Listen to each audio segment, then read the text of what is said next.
एकनाथ शिंदे गटाच्या कोणत्या आमदारांनी शपथ घेतली? चला तर मित्रांनो जाणून घेऊया.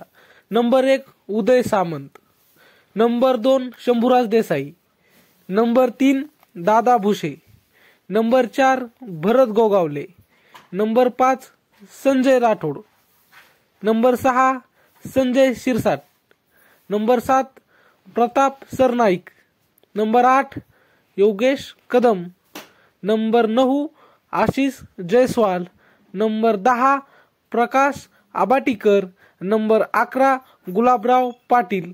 मित्रांनो तुमच्या आमदाराचं नाव काय कमेंटमध्ये नक्की सांगा आणि आमच्या असेच नवीन व्हिडिओ पाहण्यासाठी चॅनलला मात्र सबस्क्राईब नक्की करा. भेटूया पुढच्या व्हिडिओमध्ये, तोपर्यंत धन्यवाद.